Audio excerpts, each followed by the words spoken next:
안녕하세요. 온라인 영어연수 모임 V클럽 나리스입니다. 우리 프랑켄슈타인 첫 번째 챕터 시작하기 전에 제가 이 부분은 꼭 짚고 넘어가야 할 것 같아요. 이제 메리 셸리의 프랑켄슈타인이 초판본이 1818년 그리고 수종본이 1831년 출간이 되었는데요. 이제 예전에 제가 프랑켄슈타인 진행을 했을 때는 31년도 책으로 진행을 했었는데 찾아보니까 다시 보니까 18년 처음에 나왔던 초판본이 아무래도 메리 셸리가 원래 작품을 구상했을 때의 그 느낌을 더 가지고 있다. 이래서 지금 저희는 초판본으로 보고 있고요. 초판본과 1831년의 작품을 비교하게 되면은 이제 빅터 서술자예요. 빅터 프랑켄슈타인의 생각이 이렇게 흐름이 이렇게 changed 되었다고 하고요. 약간 그리고 처음에 introduction이 expanded 되었다고 하고요. 길어졌다고 하고 그 다음에 이 캐릭터들이 약간씩 뭐 이렇게 변형이 되었다라고 하는데 제가 발견한 제일 그냥 확 와닿는 건 뭐였냐면 사실 가장 평이한 거긴 한데 엘리자베스라고 하는 이제 뒤에 나오는 인물이죠. 우리 프랑켄슈타인의 부인, 사랑하는 여인이 되는 엘리자베스가 엘리자베스가 초판본에서 저희가 읽는 책에서는 이제 아빠의 여동생의 딸로 나와요. 그러니까 고모의 딸, 친척인 거죠. 그런데 이제 이 31년 수정된 개정판에서는 그냥 가난한 농가에서 만난 그런 딸이 됩니다. 그래서 친척이 뭔가 좀 이상했나 봐요. 지금 우리가 봐도 그런 것처럼. 그래서 이제 adopted orphan 그 고아를 이렇게 데리고 온 걸로 나중에 설정이 바뀐다고 합니다. 그래서 이렇게 두 개를 비교해 보면 약간씩 다른 부분들이 있거든요. 그래서 시간의 여유가 되시는 분들은 31년 초판본, 개정판 나중에 한번 읽어보셔도 좋고요. 이제 시작을 하게 되면 이 챕터 1은 I'm by birth a Genevise라고 해서 by birth 하면 오래된 표현입니다. 그러니까 태생적으로 나는 제네바 출신이고 My family is one of the most distinguished of that republic 이에요. 그래서 distinguished 하면은 식별되는, 구분되는, 그러니까 특출나다고 하는 거죠. 그러니까 공화국에서도 굉장히 특출난 가문의 나는 자식이었다. 뭐 이렇게 본인을 소개를 하고 있습니다. 그래서 제네바 보게 되면은 프랑스 그리고 밀란 요 사이에 스위스에 있는 도시이고요. 제네바. 네, 한번 좀 가보고 싶은 너무 예쁜 도시죠. 그리고 제가 또 하나 여러분과 나누고 싶은 이야기는 지금 책을 읽고 계시는 분들은 아시겠지만 굉장히 이 챕터 1에서 소개되는 우리 빅터 프랑켄슈타인의 가족 화목해요. 그죠? 더할 나위 없이 다정한 부모님 그리고 엘리자베스라고 하는 이제 고모의 딸도 함께 살고 동생도 있고 친구도 있고 남부러울 거 없는 유년 시절을 보내는 우리 빅터 프랑켄슈타인이라면요. 2025년에 이제 새롭게 해석돼서 나온 영화, 넷플릭스 영화가 있는데 요거 한번 같이 보셔도 되게 재밌을 것 같아요. 이제 보시면은 여기 꼬마 아이가 빅터 프랑켄슈타인이고요.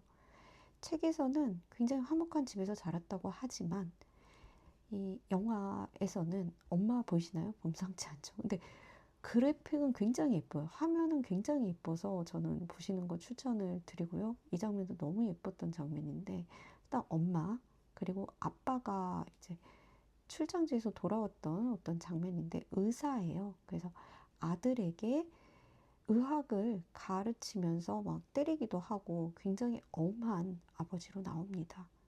그래서 물론 이제 영화라고 하는 것, 드라마라고 하는 것은 원작, 책을 작가가 각색해서 만들기 마련인데요. 저는 그런 생각이 들더라고요. 이 영화에서는 어찌 보면 빅터 프랑켄슈타인이 나중에 이 피조물을 만들게 되는 이유를 설명함에 있어서 엄한 아버지, 그리고 갑자기 세상을 떠난 이 어머니로 인해서 이 생명과 죽음에 대해 연구를 하게 되는 모습으로 나오거든요. 그래서 어찌 보면 굉장히 이해하기 쉬운 내러티브죠. 아버지가 좀 이상하고 어머니가 일찍 죽고 그래서 생명과학에 몰두했다. 뭐 이렇게. 그런데 책은 그렇지 않아요. 그죠? 굉장히 화목한 집에서 자란 빅터 프랑켄슈타인이 갑자기 이 자연 철학에 빠지면서 생명체, 피조물을 만든다. 뭐 이런 얘기잖아요. 지금 책은. 그래서 저는 어찌 보면 이 고전 책이 훨씬 더 뭐랄까요? 우리 삶과 닮아 있다라는 생각을 해요. 영화처럼 이렇게 인과관계가 딱딱 맞아떨어지지 않는 게 우리 삶이잖아요. 이해할 수 없는 일들이 일어나는. 그래서 고전 이 책에서도 이렇게 남부러울 거 없는 집에서 자란 빅터 프랑켄슈타인이 왜 이렇게 피조물을 연구하고 만들었을까라는 의문을 갖게 하면서 이제 챕터 1이 시작이 됩니다. 그래서 제가 드리고 싶은 얘기는 이 영화와 책 한번 꼭 비교해 보셔도 재밌을 거라는 얘기 드리고 싶었고요. 챕터 1에서 제가 가지고 온 부분은 이제 이 부분이에요. Natural philosophy is the genius that has regulated my fate예요. 이 우리나라 말로 이제 자연 철학이라고 하는 것이 genius예요. 그러니까 라틴어에서는 guiding spirit라고 해서 나를 이끄는 어떤 지배적인 힘이었대요. 나의 운명을 다스리는. 그러니까 우리 genius 하게 되면 천재인데 또 그게 아니죠. 그래서 자연 철학이 내 운명을 다스렸다 이렇게 볼 수 있고 I desire therefore in this narration to state this fact. 자, 이 이야기 속에서 나는 desire, 갈망한대요. 이런 사실, 내가 이 과학에 애착을 갖게 된 것에 대해서, 갖게 된 상태에 대해서 나는 이야기하고 싶다라고 얘기를 합니다. 그래서 이 내추럴 필라소피가 조금 어려울 수 있어요. 저도 어려운 개념인데 이게 우리는 지금은 자연하면 뭐 나무, 바다 이런 것들을 떠올리잖아요.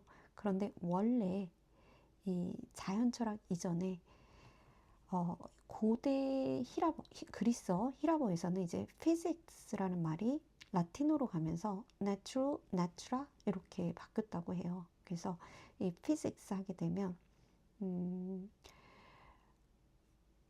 보시면은 근원이 아니라 어떤 근원 요거를 이제 우리가 나투라라고 하는데 요 개념을 이해하기 위해서 이제 노모스라는 개념을 한번 보시면 좋아요.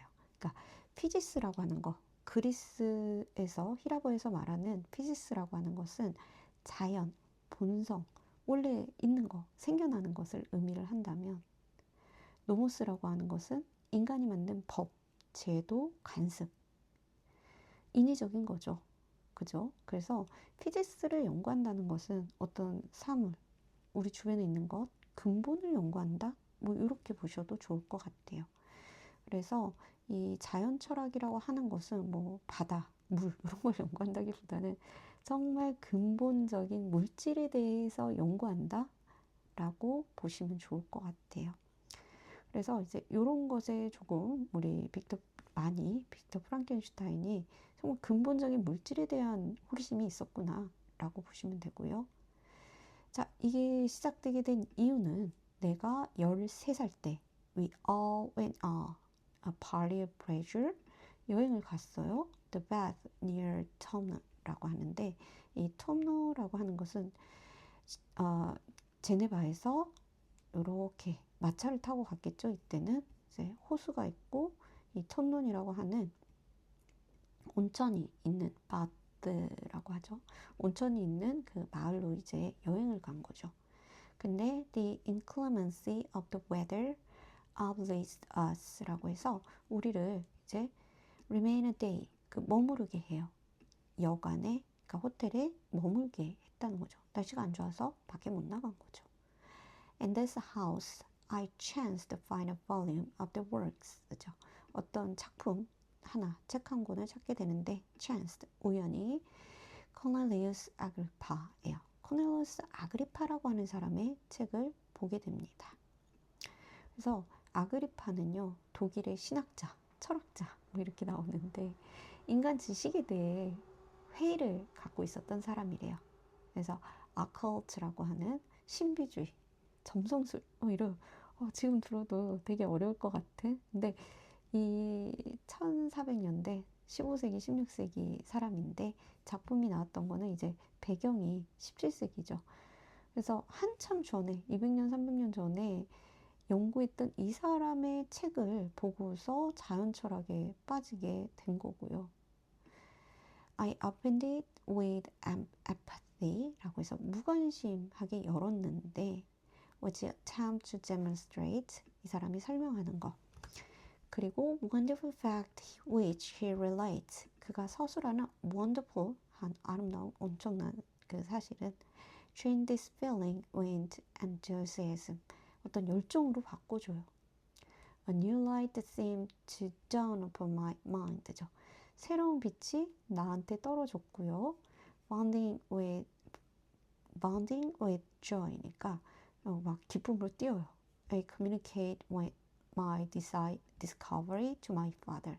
아빠한테 나의 발견을 되게 기분 좋아하면서 이제 말하고 싶죠. 그래서 저는 막 이런 new light seemed to dawn upon my mind, 이런 표현 너무 예쁘죠. 그래서 우리가 뭔가를 막 되게 처음 발견하고 기뻤던 그런 순간을 떠올리게 하고요. 그런데 이제 아빠한테 말하는데 이런 문장이 나오죠. I cannot help remarking here. 나는 근데 말하지 않을 수 없다. Many opportunities instructors possess요. 지도자가 가지고 있대요. 그 교습자가. 여기서는 아빠가 되겠죠, 사실. Directing the attention, 그 관심을 돌릴 수 있어요. 그 학생 제자의 관심을 어디로? Useful knowledge, 더 유용한 그 지식으로 바꿀 수 있다. Which they utterly neglect, 그들이 완전히 소홀한 그런 useful knowledge로 바꿀 수 있었다. 그러니까 아빠가 본인 여기서는 제자라고 했지만, 그러니까 본인이 갖고 있는 어떤 관심사를 이 발견해서 깊은 이 마음을 좀 바꿀 수도 있었을 텐데 그러지 않았을 거라는 다음 내용이 좀 예상이 되고요. 아니나 다를까 아버지는 무심하게 at the title page of my book, 이 책 표지를 보고 말하죠. Cornelius Agrippa, my dear Victor. 이 아그리파라니 내 아들 빅터야. Do not waste your time upon this. 이걸로 낭비하지 말아라. 그건 너무 슬픈 쓰레기야. 라고까지 말을 합니다. 그래서 뭔가 정말 어마어마한 발견을 했다고 생각하는 우리 빅터, 그리고 이것을 무시하는 아버지, 이렇게 우리가 볼 수 있고요. 이 빅터 프랑켄슈타인, 지금 서술자인 빅터 프랑켄슈타인이 어떻게 이 아그리파 자연 철학을 발전시켜 나가는지는 우리가 챕터 2에서 조금 더 자세히 만나볼게요. 그럼 저는 여기서 마칠게요. 감사합니다.